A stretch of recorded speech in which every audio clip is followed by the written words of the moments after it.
Let's be brutally honest for a minute. Let's talk about the silent frustration that so many good men feel but never say out loud. You're the guy who does everything right. You remember the anniversaries. You plan the perfect dates. You listen to her problems. You support her ambitions. And you build a world for her that's safe and comfortable. You give and you give, assuming your effort is building a fortress of loyalty around her heart.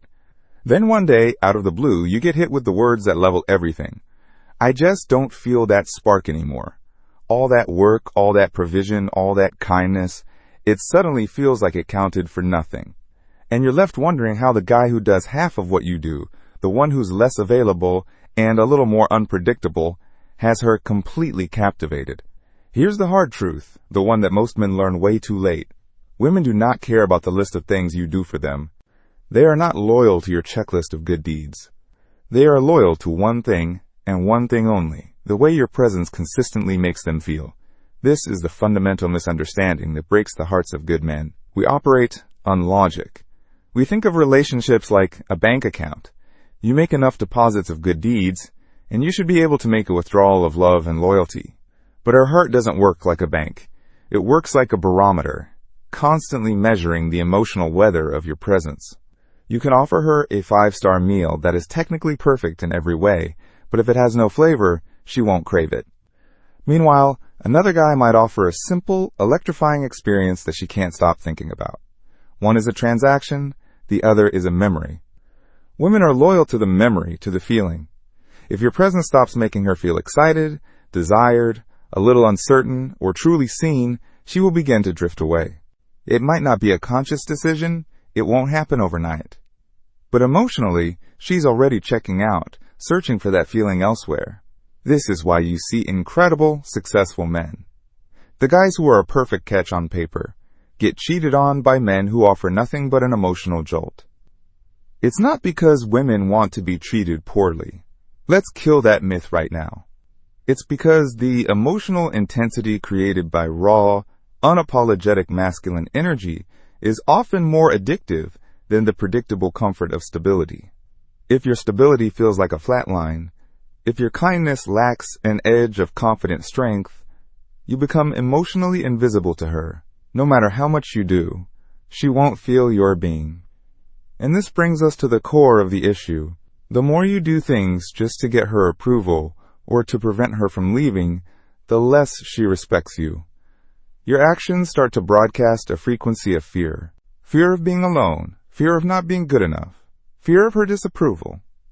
And nothing dissolves feminine attraction faster than the scent of a man's insecurity. She doesn't want your servitude. She craves your strength. She doesn't want you to solve all her problems. She wants to know you're the rock that won't crumble when she's facing them. If the foundation of your value in the relationship is what you do rather than who you are building your castle on sand. You could pay all her bills and still be disrespected. You could text her good morning every single day and still be seen as predictable and boring. You could give 100% of your effort and still watch her become fascinated by a man who gives her nothing but a challenge. Why? Because the challenge sparks her emotion.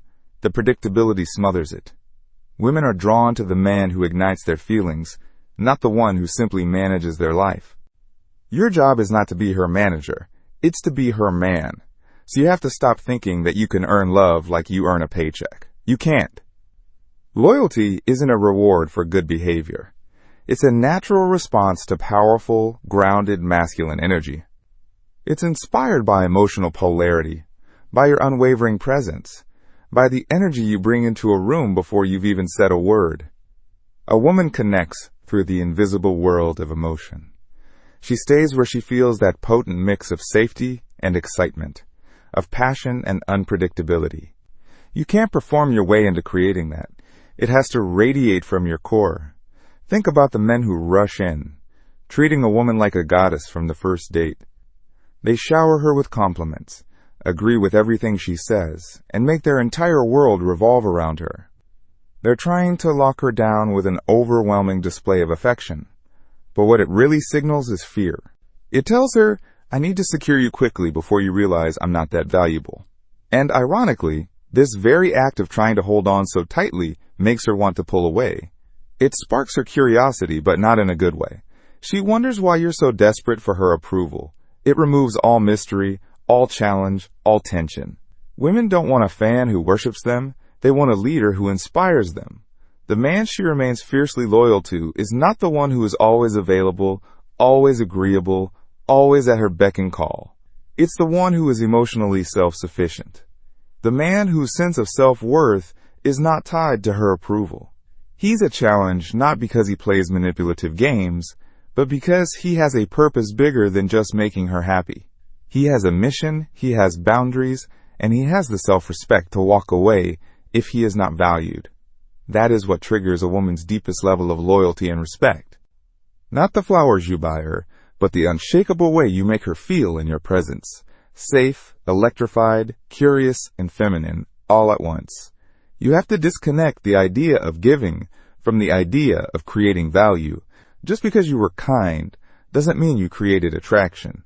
Just because you helped her doesn't mean you made her heart race. Women don't fall in love with a logical argument or a resume of your good deeds. They fall in love with an emotional experience. You have to be the source of that experience. That's what forges a bond. That's what creates an attachment so deep that she chooses you day after day, not because of what you gave her yesterday, but because of how alive she feels with you today. This doesn't mean you stop being a good man. It doesn't mean you become cold, distant, or disrespectful. It means you stop using your actions as a crutch to compensate for a weak inner frame. It means you cultivate your own internal power, your own direction, your own presence. You become the man who gives from a place of genuine abundance, not from a place of neediness. You become the man who doesn't need to explain himself, who holds his ground calmly when she tests him. That's when she feels the real you. That's when she respects you, not for what you do, but for the man you are. The man she is loyal to is the one who can be her anchor in an emotional storm. The man who doesn't get rattled by her moods or take them personally. He doesn't change his beliefs to keep the peace. He is consistent in who he is, and because of that, she can relax into her femininity, knowing he can handle it. He becomes her rock. That kind of emotional stability creates a bond far stronger than any transaction.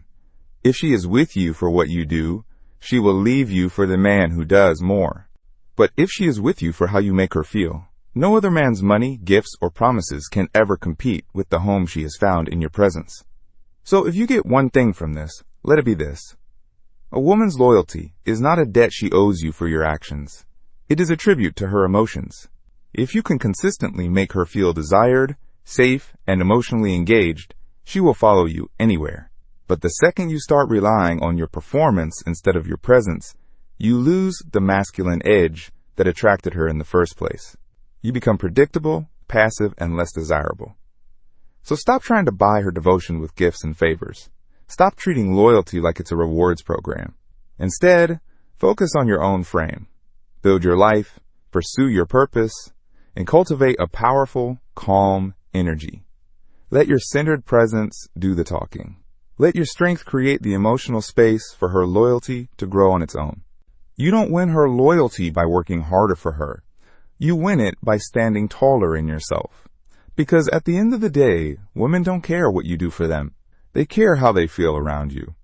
Make that feeling unforgettable, not by losing yourself to please her, but by being so firmly rooted in who you are that she would never dream of letting you go.